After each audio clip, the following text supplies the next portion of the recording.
Apa kemarin dari PDI Komen kalau ada utusan yang mendatangi ketua PDI bilang kalau Pak Jokowi jangan dipecat dan Pak Hasto harus mundur. Tanggapannya gimana? Enggak ada. Ya harusnya disebutkan siapa itu loh biar jelas. Enggak ada. Ya apa? Anunya apa? Mungkin tahu Kepentingannya apa saya mengutus untuk itu? Kepentingannya apa? Coba logikanya.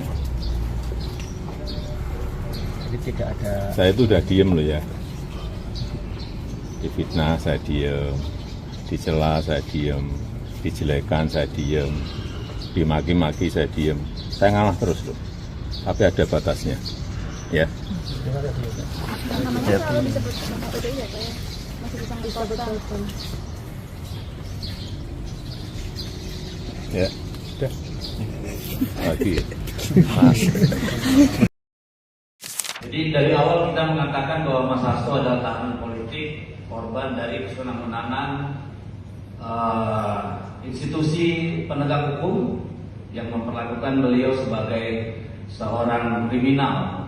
Perlu diketahui bahwa pada sekitar tanggal 14 Desember itu ada utusan yang menemui kami, ya, yang memberitahu bahwa Sekjen harus mundur, lalu jangan pecat Jokowi, dan menyampaikan ada sekitar 9 orang dari PDI Perjuangan yang menjadi target dari pihak kepolisian dan KPK. Jadi itulah salah satu, dan itu disampaikan oleh orang yang sangat berwenang.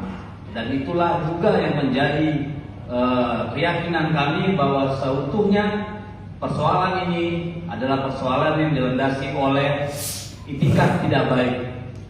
Jadi kalau sekarang dikatakan seolah-olah PDIP pengen jadi pahlawan, emang siapa yang pengen jadi pahlawan? Kami berjuang, melawan sesuai yang kami alami. Bukan minta dianggap jadi pahlawan, tapi 9 tahun kemana aja PDIP?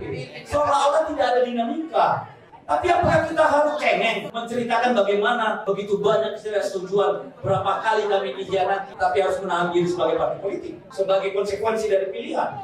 Kan gitu, pelan-pelan kita buka. Anda silakan lihat, saya lihat di TV Parlemen, bagaimana PDI Perjuangan sejak 2014 sampai 2024. Apakah semua cuma diam? Saya kira tidak, kecuali kurang piknik. Silakan cek di semua komisi.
Kemarin Pileg itu sampai yang namanya Kapolda segala macam juga mengoperasi saya, tapi emang gue pikirin.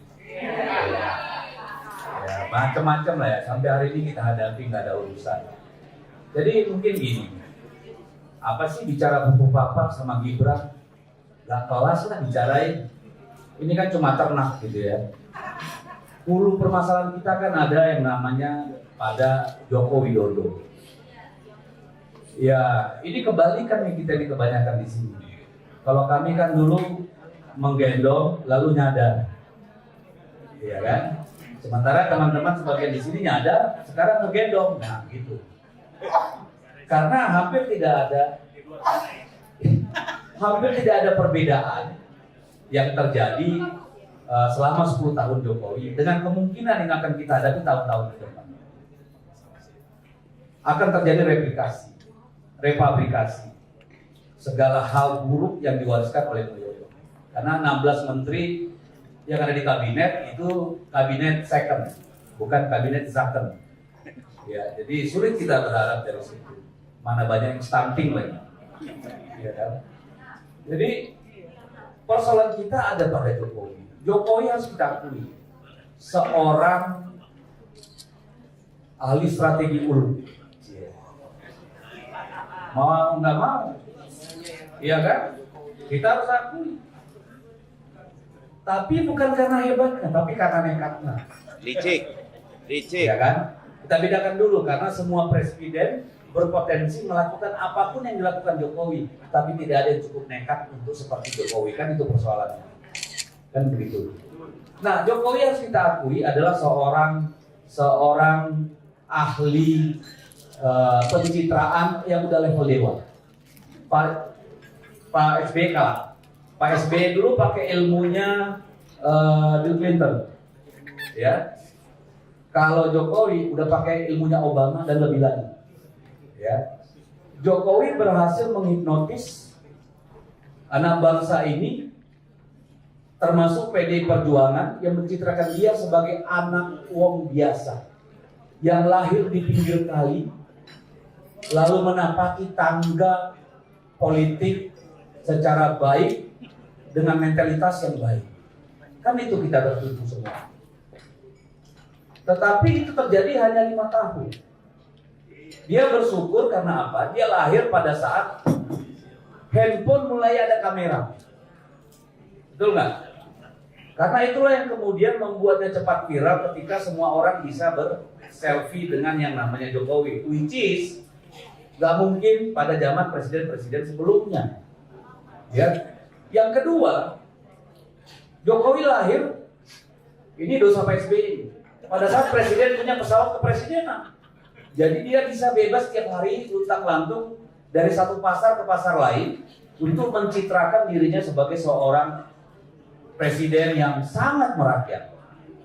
Walaupun kalau Anda ikut sebenarnya sama dia, saya cuma sekali, setengah jalan saya tinggalin.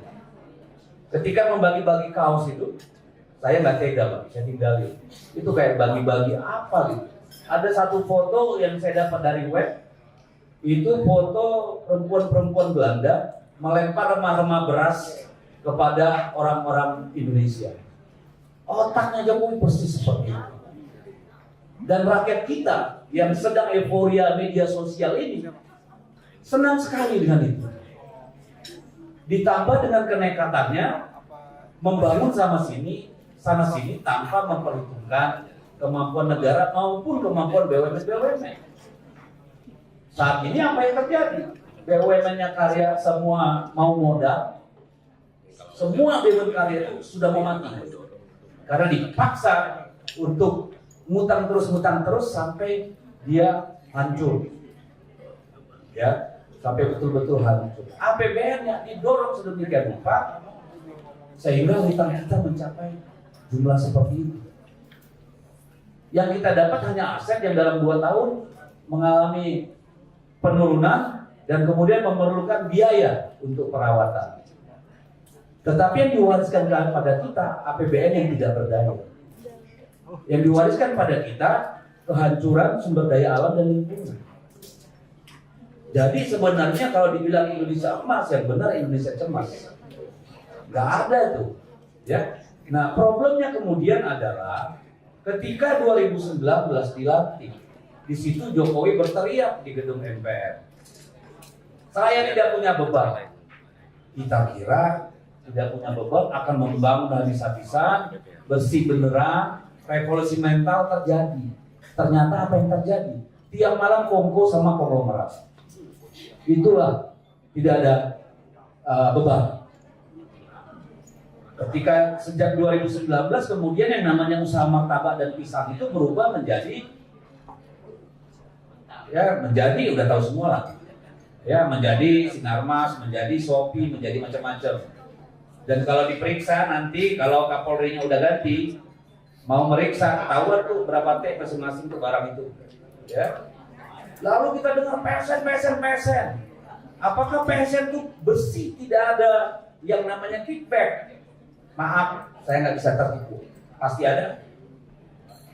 Apakah di dalam yang namanya hilirisasi itu tidak ada golden share?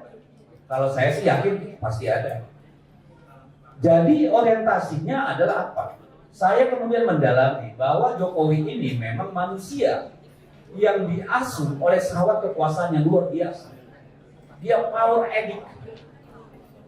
Tidak hanya power addict, dia juga kamera addict. Kalau orang Medan bilang banci tampil barangnya. Kalau nggak kena kamera sehari pusing kepalanya. Ya kan? Jadi inilah kemudian yang mendorong dia melahirkan dinasti-dinasti itu. Tahun 2020 Gibran dan menantunya Bobi minta jadi wali kota. Lalu kemarin tiba-tiba anaknya yang baru 1 hari apa 2 hari jadi anggota partai, langsung ketua umum partai politik. Saya perlu 21 tahun di PDIP baru bisa jadi ketua DPP. 21 tahun merangkak dari bawah. Dari situlah kita melihat sejak 2019 yang namanya Jokowi sudah nggak punya rem. Benar-benar sudah nggak punya rem. Ya, jadi dan yang mungkin semua sudah ngalamin, saya juga ngalamin. Tiap kali saya posting, 99% yang komen tuh pasti buzzer dengan kata-kata yang hampir sama, akunnya private, no likes, ya kan? Video cuma 1 atau 2, atau posting-posting hal-hal yang nggak berkaitan dengan orang yang komen, ya sampai kita harus mengebalkan diri nih, supaya emang gue pikirin dulu itu aja. Malah saya nganggap itu sebagai olahraga jempol, blok, biar mampus lo kan, kira-kira gitu tuh. Jadi inilah kondisi kita. Ini harus diputus. Yang namanya Jokowi ini harus diselamatkan. Yang namanya Jokowi beserta turunannya ini dalam artian kebiasaan-kebiasaannya ini harus diputus. Tidak saja Gibrannya, tetapi kecenderungan mengubah negara ini dari restart menjadi master, dari negara hukum menjadi negara kekuasaan. Hari-hari ini Bapak dan Ibu, kita sedang mengalami pilkada, dan pada detik ini sedang berlangsung kejahatan luar biasa di bidang pemilu di seluruh Indonesia.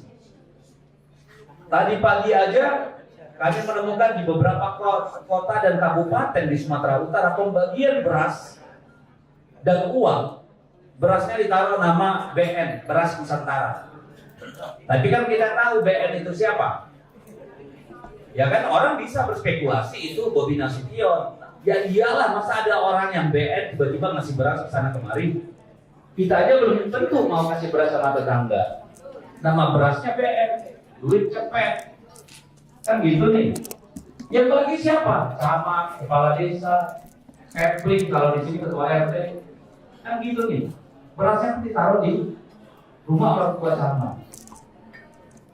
Jadi di Sumut ini sudah luar biasa nih jam-jam ini. Di Jakarta juga sama.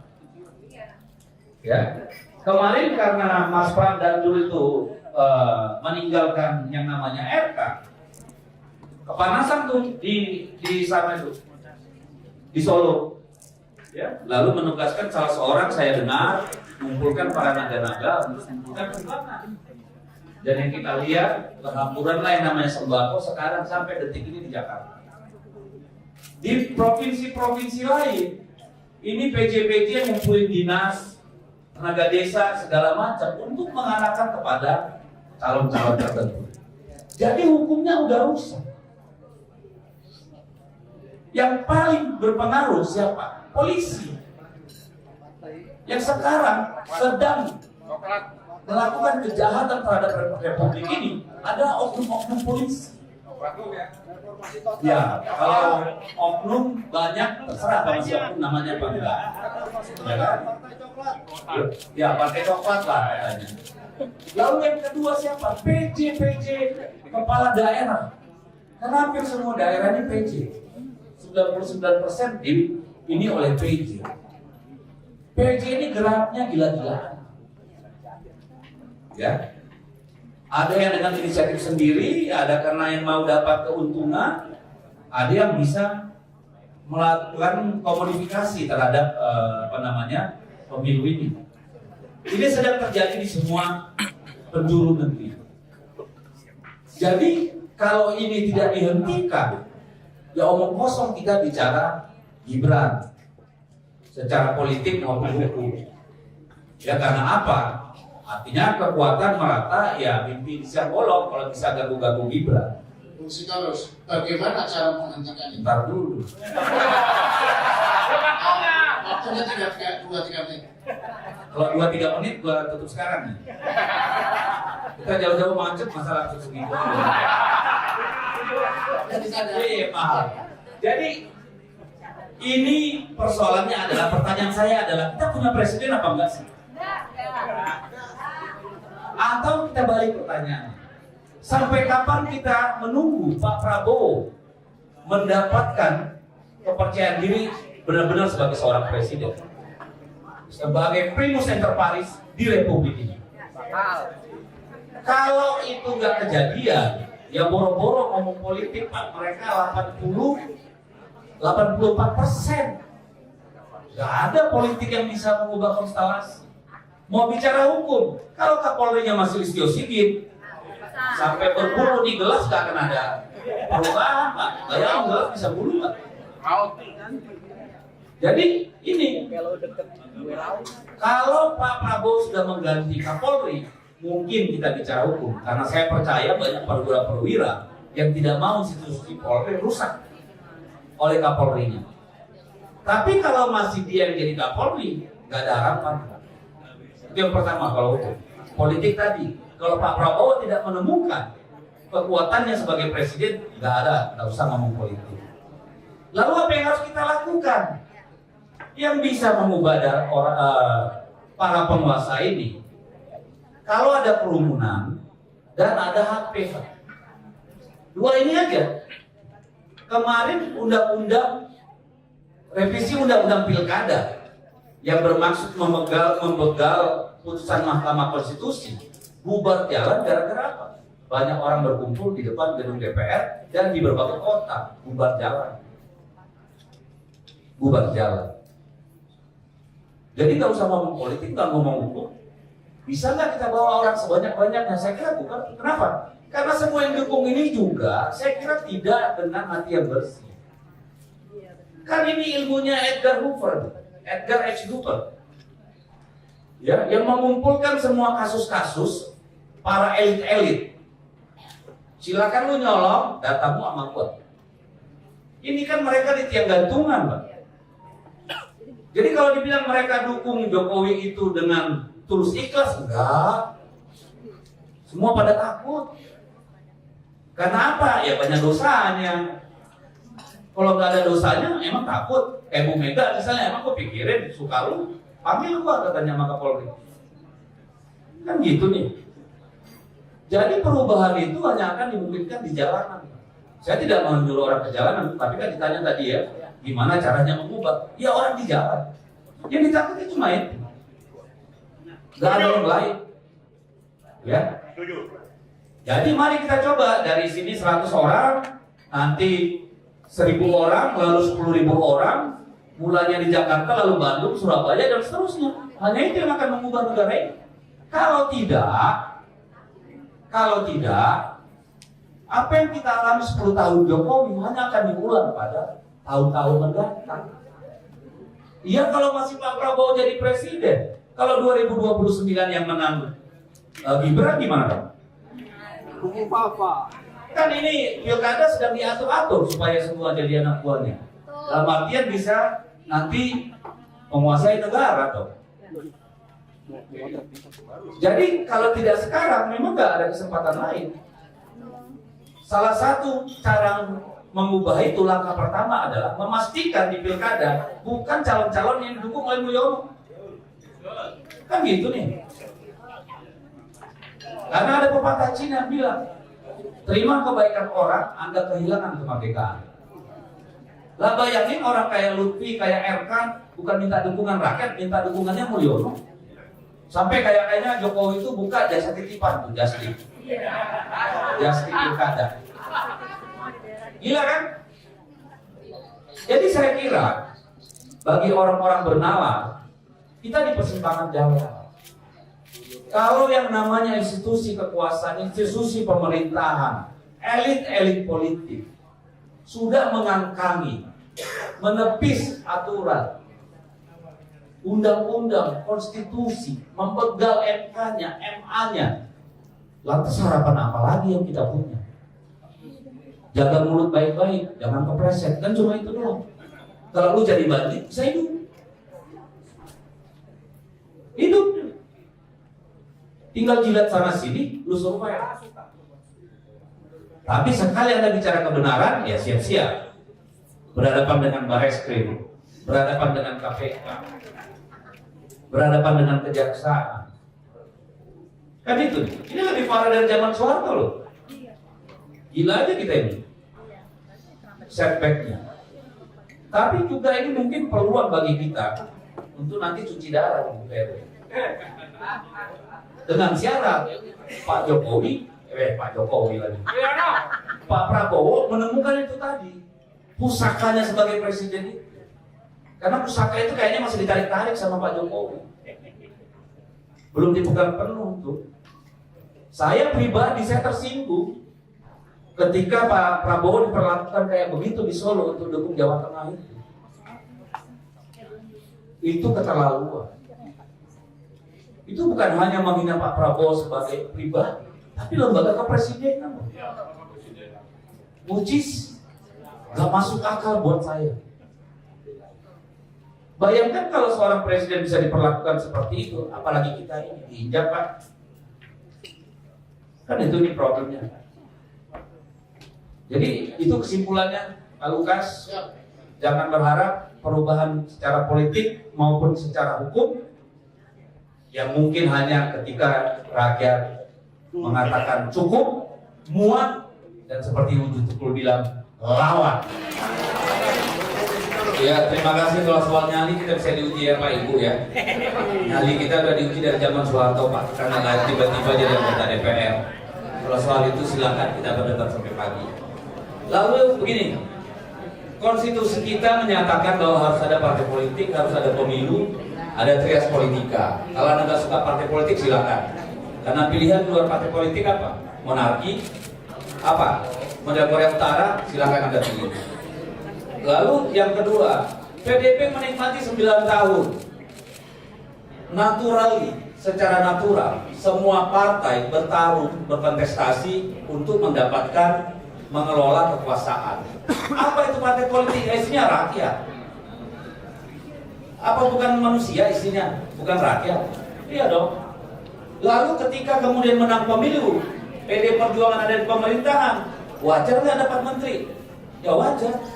Karena sejatinya itulah tugas partai politik, supaya ideologi organisasinya, platform partainya bisa dikelola oleh pemerintahan. Dan itu dibuktikan PD Perjuangan dengan KIP, dengan BPJS, dan seterusnya.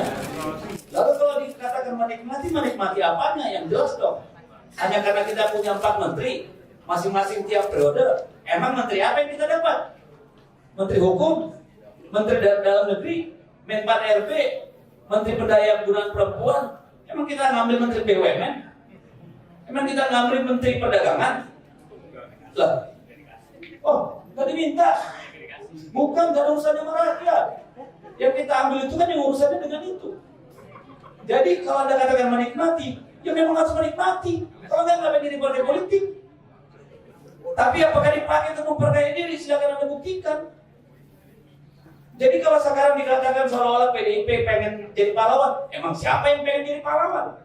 Kami berjalan, berjuang, melawan sesuai yang kami alamin. Bukan minta dianggap jadi pahlawan, gak penting. Ngapain jadi pahlawan? Emangnya kami gak mengalami tekanan? Emangnya saya gak setiap saat diawasi? Gimana sih?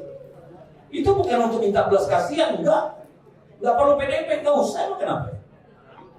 Kan gitu nih urusannya. Lu jual, gue beli. Ya kan, mau siapa pun itu. Ini jangan coba-coba intimidasi saya loh. Ya kan? Udah dulu. Saya udah jauh nih. Jadi, saya yakin, saya paham. sering dipakai buzzer. 9 tahun kemana aja PDIP? Seolah-olah tidak ada dinamika. Tapi apakah kita harus cengeng menceritakan bagaimana begitu banyak ketidaksetujuan, berapa kali kami dikhianati, tapi harus menahan diri sebagai partai politik, sebagai konsekuensi dari pilihan. Kan gitu, pelan-pelan kita buka. Kemarin Mas Agus sudah buka satu. Ya, Mbak Puan sudah pernah ditahan karena melahirkan kader yang seperti itu. Saya sudah berkali-kali ngomong, mau Anda apa lagi? Membungkuk? Terdulu dong. Kalau kita ikut merampok impor sana, impor gula, impor macam-macam, boleh. Kalau kita ikut main di proyek-proyek PSN, boleh kita minta maaf. Kita tunjukin. Nikmati itu nikmati apa? Kalau jadi menteri ya harus. Apa gunanya jadi partai politik kalau nggak jadi menteri? Lalu kemudian, apakah PDI Perjuangan mampu mengadili Jokowi? Yang harus mengadili Jokowi itu hukum. Kalau PDIP sendiri emang bisa. Tadi saya sudah bilang, kalau bicara hukum nggak ganti Kapolri, omong kosong. Kan gitu. Urusannya di situ, Pak. Ibu, ya. Lalu apa yang sudah kita lakukan? Kurang apa Bu Mega marah dan berteriak? Sudah berapa kali?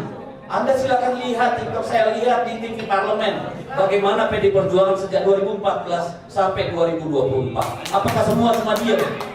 Saya kira tidak, kecuali kurang piknik. Silakan cek di semua komisi. Silakan lihat bagaimana kemarin saya marah-marah sama Menteri Dalam Negeri, Menteri Agraria, dan itu di semua komisi. Bahkan waktu Ibu Mega jadi presiden, fraksi PDI Perjuangan minta berbeda pendapat sama Ibu Mega 3 kali. Jadi janganlah kita ini merasa paling benar gitu loh. Ya, kalau mau marah, ayo marah bareng-bareng. Mau marah sendiri-sendiri juga boleh, gak ada masalah. Tapi gak usah merasa paling benar deh. Kami merasa bersalah karena lahirnya Jokowi. Tapi siapa yang tahu Jokowi belok kanan?